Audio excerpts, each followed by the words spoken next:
निकाल देणार आहे। 19 तारीख ही कोर्टाने दिलेली आहे निकालासाठी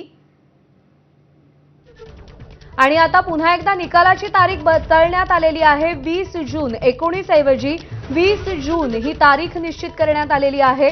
पवनराजे निंबाळकर हत्या प्रकरणाचा निकाल देण्यासाठी आता कोर्टाने 20 जूनची तारीख दिलेली आहे। यामध्ये याआधी ज्यावेळी मे महिन्यातली तारीख देण्यात आलेली होती त्यावेळी वैद्यकीय कारणास्तव पद्मसिंह पाटील उपस्थित राहू शकलेले नव्हते, त्यामुळे आजची तारीख देण्यात आली होती। 16 जूनची तारीख देण्यात आलेली होती, पण संपूर्ण प्रकरण समजून घेण्यासाठी निकाल देण्यासाठी आणखी काही दिवस लागण्याची शक्यता आहे, आणखी काही दिवसांची गरज आहे असं न्यायाधीशांनी म्हटलेलं आहे आणि त्यामुळे पवनराजे हत्याकांड निकालाची तारीख न्यायालयाने बदललेली आहे आणि 20 जूनला या संपूर्ण प्रकरणाचा निकाल लागेल, न्याय होईल असं कोर्टाने म्हटलेलं आहे। निकाल 20 जून रोजी सांगितला जाईल, सुनावला जाईल।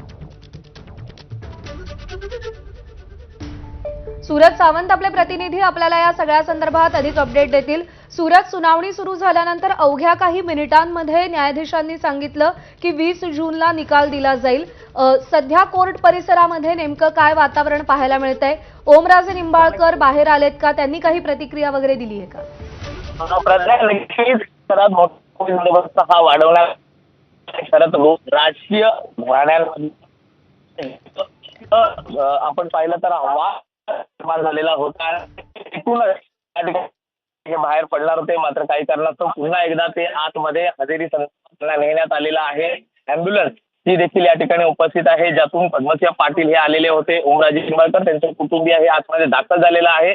एकूणच या संपूर्ण निकालाचं वाचन करण्यासाठी वेळ लागणार असल्या कारणाचं कारण देत पुढची तारीख न्यायाधीशांनी दिली होती, मात्र कुठेतरी वकिलांची उपस्थिती ही देखील तितकीच महत्वाची आहे, त्यामुळे तारीख बदलून ही 20 जून करण्यात आलेली आहे। या नक्कीच महत्वाची आहे, त्यामुळे तारीख बदलून ही 20 जून करण्यात आलेली आहे। या संपूर्ण प्रकरणात 9 आरोपी आहेत, या 9 आरोपींचा नेमका सहभाग काय आहे, त्याचबरोबर 128 जणांचे जबाब या संपूर्ण प्रकरणात नोंदवण्यात आले होते। स्थानिक पोलिसांवरच्या तपासावरती आक्षेप घेत या ठिकाणी पवनराजे निंबाळकर यांच्या पत्नीच्या मागणीनंतर हे संपूर्ण प्रकरण सीबीआयकडे वर्ग करण्यात आले होतं आणि 20 दशकांनंतर आता त्याचा निकाल येणं आज खरं तर अपेक्षित होतं, मात्र न्यायाधीशांनी पुन्हा एकदा पुढची तारीख दिलेली आहे। त्यामुळे 20 जून रोजी या पूर्ण घटनेचा पुढचा निकाल काय येतो हे पाहणं महत्त्वाचं आहे। न्यायालय परिसरात संपूर्ण जर आपण पाहिलं तर या ठिकाणी एकीकडे ओमराजे यांचं कुटुंबीय तर आहेच, मात्र दुसरीकडे पद्मसिंह पाटील यांचे कुटुंबीय हे देखील दाखल झालेले आपल्याला पाहायला मिळतं आणि त्याच कारणास्तव या ठिकाणी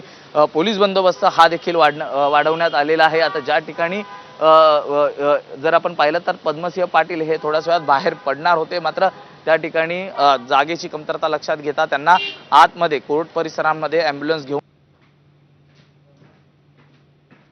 पाटील यांचा ताफा जो होता तो पुढे गेलेला आपल्याला पाहायला मिळतोय। मात्र आता 20 जून रोजी नेमका काय निकाल अपेक्षित आहे हे पाहणं महत्त्वाचं राहणार आहे। सध्या आपल्याला माहिती आहे सूरज की या संपूर्ण प्रकरणाला आता जवळपास 20 वर्ष झालेली आहेत आणि 20 वर्षांनंतर निकाल येणं अपेक्षित होतं खरं तर आज, पण जे हत्याकांड घडलं त्यामागे जसं राजकीय कारण होतं तसेच कौटुंबिक किनार सुद्धा या संपूर्ण प्रकरणाला आहे। राजकीय आणि कौटुंबिक संघर्ष नेमका काय होता यामागचा?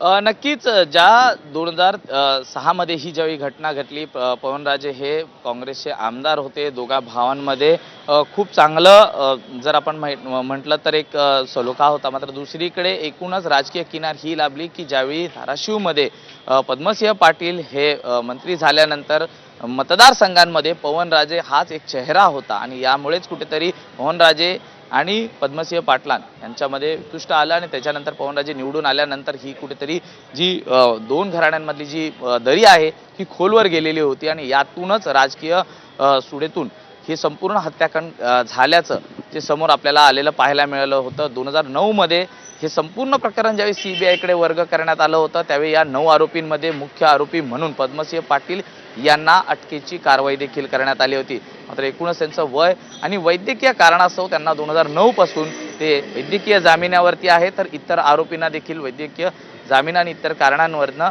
जामीन देण्यात आलेला होता आणि तेव्हापासून हे संपूर्ण प्रकरण प्रलंबित होतं। मात्र ज्यावेळी हत्याकांड घडलं तेव्हापासून या दोन घराण्यांमधली जी दरी आहे त्याचबरोबर ती जो वाद आहे हा प्रकर्षाने धाराशिव या जिल्ह्यामध्ये पाहायला मिळालेला होता। लोकसभा निवडणूक असेल, विधानसभा निवडणूक असेल किंवा जिल्हाधिकारी कार्यालयातल्या निश्चित बैठका आणि आज असो, सगळ्याची पार्श्वभूमी या हत्याकांडामध्ये आहे. सूरज, विनंती आहे सोबत राहा. यानंतर आपण थेट जाऊयात. अनिल देसाई सध्या बोलतायत. काय रे तुम्ही तिथे होतात का? नाही, शपथ मी नव्हतो. एक सहज आपल्या याच्यामध्ये बोली भाषेमध्ये महाराष्ट्रामध्ये आपण बोलताना बोलतो, हिंदीमध्ये बोलतात कसम से मैं नहीं गया था, हिंदी में याच्यामध्ये इंग्लिशमध्ये बोलतात स्वेअर. सर, हिंदी में आपसे जानना चाहेंगे, कई अलग अलग चर्चाएं शुरू है, क्या उद्धव ठाकरे तर ज्यांना जायचंय त्यांनी खुशाल जावं, त्यांचं भलं व्हावं असं ऑपरेशन टायगर संदर्भात उद्धव ठाकरे यांनी वक्तव्य केलेलं होतं असं चर्चेत होतं. पण संजय राऊतांनी त्याचं खंडन केलेलं होतं. त्या पार्श्वभूमीवर अनिल देसाई बोलत होते.